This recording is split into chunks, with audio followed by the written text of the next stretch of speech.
This video ay making pork lasagna recipe guys. So this is guys, i-taste na natin and it is good and yummy.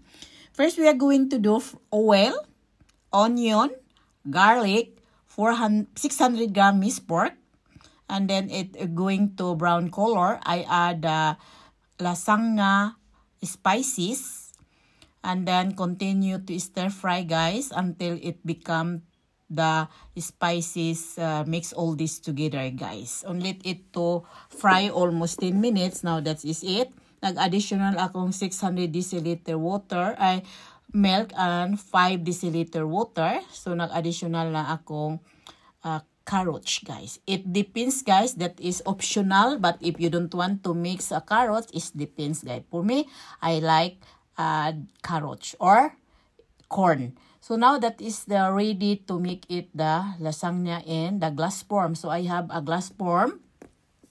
And then the lasagna plates guys, nakasok na yan in 15 minutes in the water. Kaya malambot na yan guys. So unang gawin, nilagay ko yung sauce. And then ilagay natin yung lasagna platter guys. Malambot na yan guys. And then, continue lang, tuloy-tuloy lang paggawa sauce. Again, that is the first layer, guys. Nag-additional lang ako, bawat layer, nag-additional lang ako ng cheddar cheese from the Philippines. Not much dahil kasi maalat yung cheddar natin galing Pilipinas. And then, the 2 layer again, guys. That is this it. Kasi yung form ko, medyo siya mahaba at then ano siya, hindi siya malapad. Katamtaman lang ang size ng glass form ko guys. And then, tuloy-tuloy pa rin. Add a sauce again. That is the second layer again guys. So, i-label mo lang yung sauce para mag-label yung ano niya. And then, makover yung lasagna plates guys. So, nag-additional lang din akong cheddar cheese. Pero, optional lang ito guys. Kasi mayroon akong cheddar cheese sa bahay, kaya nilagyan ko lang siya. So, ganito pa rin. Ang ganda yung ano ko, yung lasagna plates platter dahil malambot na malambot. So, lagyan natin ng sauce ulit. It's the same procedure lang guys. And then this is the 3 layers again. Maganda yung glass for medyo mahaba at then hindi malaki kasi malaming layer ang magawa mo. And that's a little bit cheese cheddar again, and then now this is it again. Nag-iba naman yung position ng layer natin guys dahil yung lasagna platter guys medyo patapos na tayo guys. Same procedure na din, ganun pa rin. Mag-add din tayong sauce.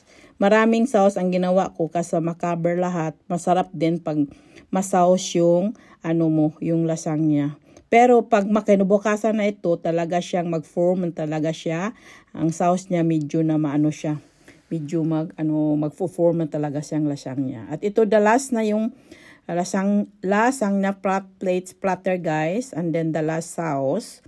And then ang gawin ko lang, gumamit lang akong spatula para magamit lahat ng sauce, hindi masasayang guys kasi yung lahat ng mga ingredients nandiyan nakadikit yan para taste naman yung lasagna natin. And then continue to do it like that and then make it to sure that everything is okay sa form, and then make it clean the side by side, and then I add a lot of cheese to make it yummy and delicious. So, everybody family like it. So, this is it guys. Yung oven ko, naka-heat na siyang 180. Ibibik lang natin itong 30 minutes. It depends. Pwedeng gawin yung 40 minutes. Ang nag-additional lang akong cheddar cheese kaunti sa ibabaw ng cheese para mag-iba naman yung taste natin ito guys. So this is it guys. Natapos ko na rin yung mga cheese nga nalagay sa ibabaw nating form. So ilagay na natin ito sa oven dahil yung oven natin ay mainit na guys. Nakahanda na yan. So this is it. Now that is my pork lasagna. It's done. So tiktikman na natin guys. After 180 and 30 minutes, natapos na rin. Pwede ito niyo i-bake hanggang 45. Pero sa akin, 130 lang. Gusto ko medyo masaw siya. So, ito na guys. Naku, ano ko. Ang init na init to dahil kakukuha ko lang ito sa oven. So, now that is it. Titikman ko na dahil ako'y nagutom na. I want to eat dinner. So, eat with this one in garlic bread, guys. So, this is my dinner for today and my family. Eat with for this one. So, sa hindi pa nakapag-follow, ang paki-like, ang paki-subscribe. Salamat sa inyong pagpanood and see you for the next.